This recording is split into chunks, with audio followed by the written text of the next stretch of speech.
Welcome to Van Life 101 with Eric. So you're thinking about buying a van. What to look for? Well, first you find one on Craigslist or any other number of places. And then you do a walk around, taking a look at it. Before the engine ever starts, want to check the tires. Are they bald? They got tread on them. If they're bald on one side and not the other, that would probably mean a front end alignment is maybe needed on it.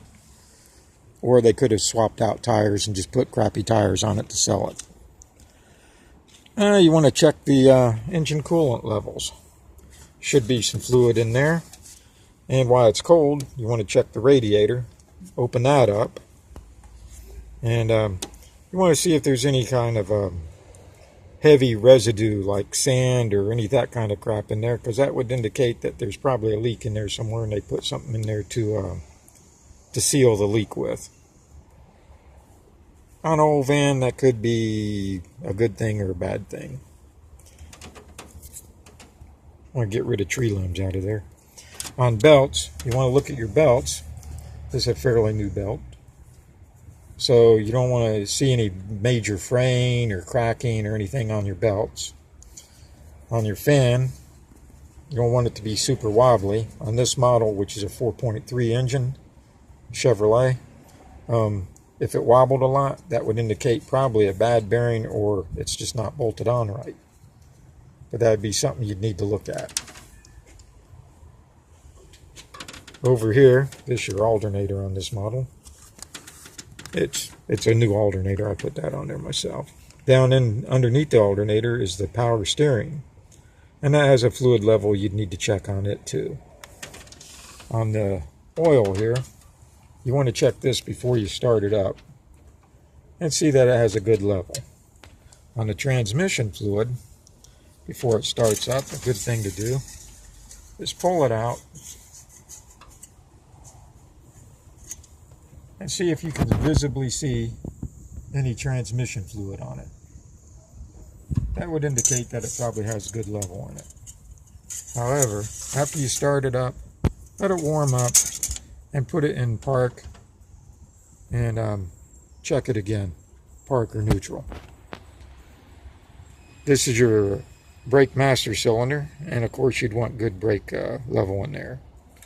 As for the battery, it may come with an old battery, so I always recommend people go buy them a good brand new battery for their vans or vehicles. Saves a lot of headaches if you got good power going in it. Then you'd want to check all the lights, which when you climb in and you're sitting in your van, depending on what state you're in, you need to check for a check engine light on it, or it may not pass inspection. This one just went through inspection, so it doesn't have any check engine lights on it. So that's something you need to check on. Check the horn, check the turn signals, which I know they all work on this one. Check your lights. The radio, it's a nice feature, but you know, I listen to my phone and never use the radio, so it doesn't really matter if it works or not. Then you can check all the accessories like little lights and things like that. And depending on how much you're paying for the van, well, the more you pay, the nicer the van should be. This van came from an Austin Police Department auction, so I expect it to be what it is, and I have to fix a few things on it. After you've got it running, walk to the back of the van,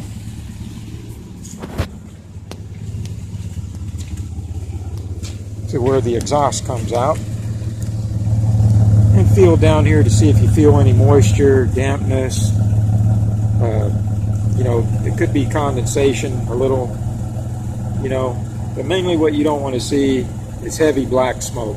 If you see heavy black smoke, more than likely you got bad rims. But a little gray smoke now and then, that could be just moisture in the exhaust system. And while it's running, you don't want to hear it going clunk, clunk, clunk, or making any really weird noises. Then take it for a test drive.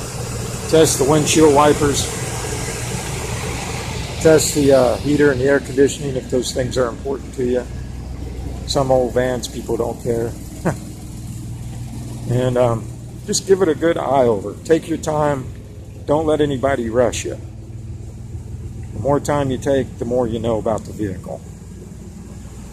And I recommend you take a friend or two friends, and they may see other things that you don't see while you're looking at it.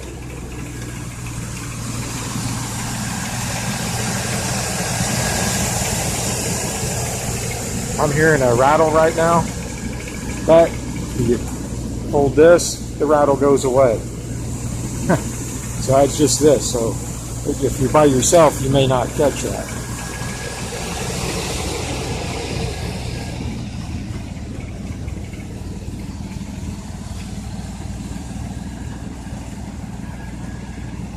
Yep. You can't go wrong with a van.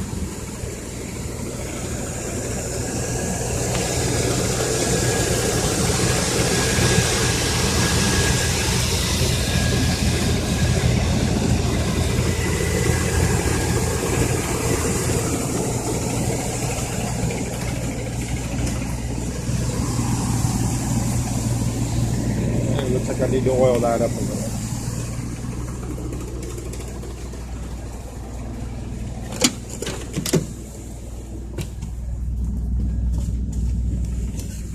While you're sitting back inside it, good time to test the windows. See if they come up, go down, see if the door locks work.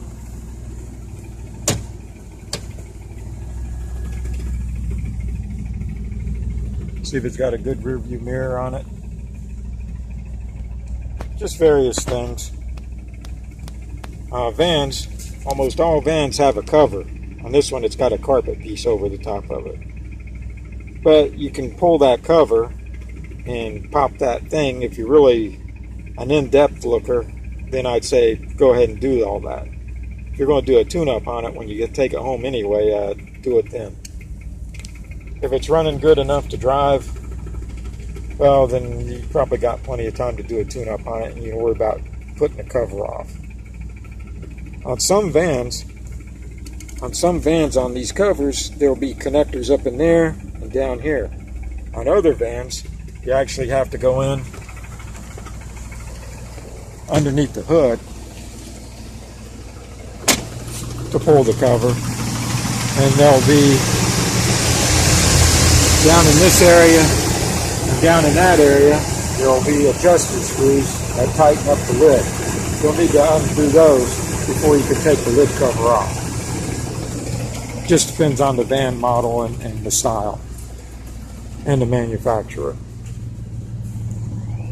On this one, the old 95 GMC Bandura, it's just a couple of screws and a couple of clip things, and it comes right off.